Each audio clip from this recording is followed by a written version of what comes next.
I like to subscribe, do all that. You already know what time it is. It's Netflix time. This movie's called The Harder They Fall. So Western action adventure joint that's 2 hours and 19 minutes long. Spoiler alert, let's just get it. Just start with this family chilling, about to eat dinner and whatnot. No, so this guy comes to the door by the name of Rufus Buck. He looking scared to death. Apparently this man's supposed to have paid him some type of debt. Running around with golden guns like he's James Bond. Bottom line, Rufus ends up wiping him out before they bangs off on the wife, and they both done deal dead as shit right off the bat. Then he goes over to the little kid, uses a blade and cuts a symbol on his forehead. Years later in Texas, we get to this church. This guy approaches the church, he has like this scorpion symbol on his hand. He ends up talking to this guy who we found out his name is Nat Love. He's become an outlaw too. But then we see the scar on his head, we find out he's the same little kid that Rufus came to see with his parents and whatnot. And it turns out the guy with the scorpion on his hand is actually part of Rufus's gang. And then Nat done deal dead his ass. He got the whiffle in. So basically for years he's been trying to kill off Rufus' whole gang. Ended up getting a bounty on himself in the process too, but still. Now we found out that the Red Hooded gang just robbed a bank. But they about to get sniped by this dude named Mr. Pickett and good old Jim Beckwood. Supposedly the fastest gun in the West. But they keep telling about this guy named Bill Cherokee who seems to be a little bit faster than him. So the thing is they're stealing money from the Red Hood gang. Problem is that money's supposed to be going to Rufus.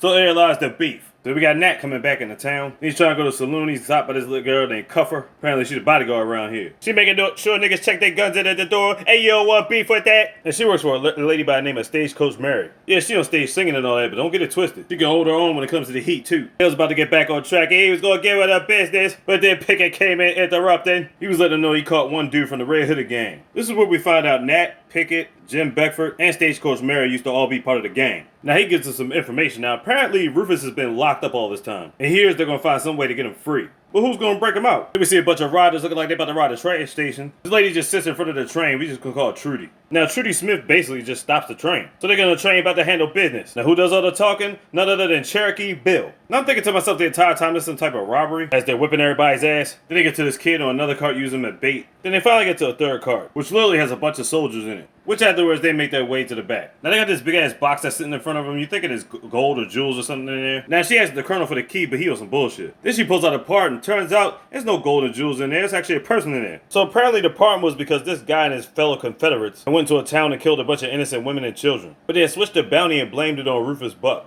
So therefore he was exalted of their crime. So basically he stopped bullshit and gave her the key to open the door. And now back up on the streets, it's Rufus Buck, played by Eldris Arbor. So now he's free and the Rufus Buck gang is back together. And then they give everybody the business as he walks off in slow motion. All the colonels and police get deaded. Just chilling, walking through the carnage. So while Nate and the boys are still contemplating the news, they get more news from the sheriff. The sheriff basically tells them everything I just told y'all about Rufus Buck. Word spreads quick out here in this town. But the sheriff is about to take in Nat. Basically, he's getting arrested. Rufus Buck back in his town in Redwood. Now, they go to the treasury and they said they need like $25,000 so they can rebuild their town or something like that. But they ain't got it. And this is when they found out Nat's gang was the one that took the money from the Red Roof gang. So then he gets back to the time we find out that Wally Rasco has been running it since Rufus has been gone. Apparently at this point he's trying to sell the town so he can make it profitable, I guess, and keep up his own way of living. Rufus ends up beating the brakes off this nigga. He lets him live and tells him to get out of town because he's like he used to be his friend at one point in time. That's the only reason why he didn't kill Wally. And Wally agrees. All fucked up. The sheriff ends up taking a Nat to this random part of town. And he wasn't arresting him, it was all a hoax. He really wants to work together with him to take down Rufus. Because he knows they stole that money from a bank. Because he knows he's going to need help if he really did escape from jail. And of course the crew followed him out there too because they ain't believe that bullshit either. And then a squad together, they gonna find some type of plan to take down Rufus. Meanwhile, Rufus and Trudy trying to come up with the plan to get some money. So she talks to the townsfolk, they gotta raise the tax up to like $50,000. But they want everybody to chip in. This one dude over here named James is not obliging to the company. Rufus comes out and makes an example out of him. You already know what he about to get. He done deal deaded his ass. Now in the wilderness we see Wally, who's been kicked out of the town, comes across Nat in the game. Now obviously they don't believe shit he's saying because they know he was working for Rufus at one point in time. They was best friends. They know there's a little bit of truth to what he's saying, but you think they gonna trust him? Fuck no.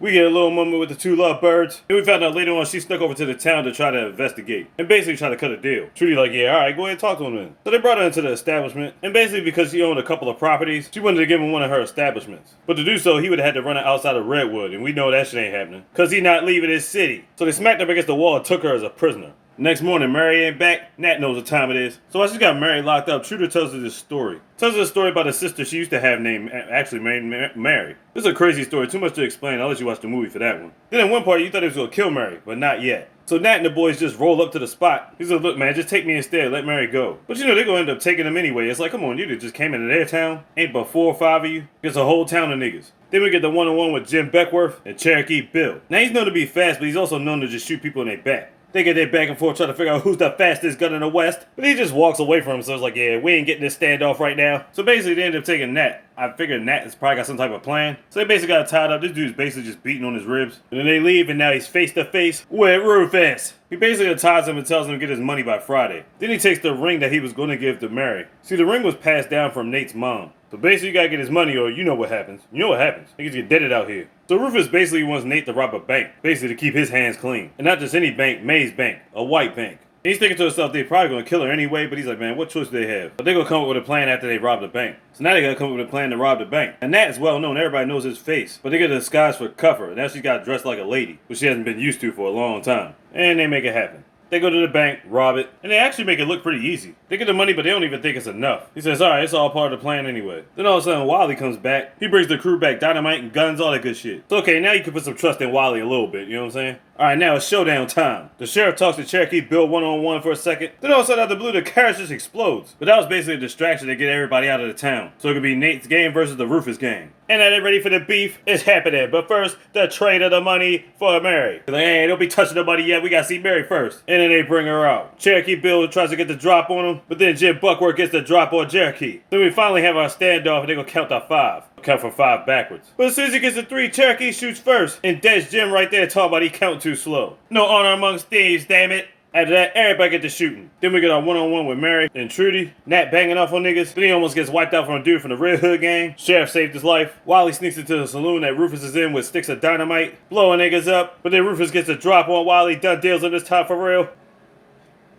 And he ends up shooting the dynamite, blowing them all the way the fuck up.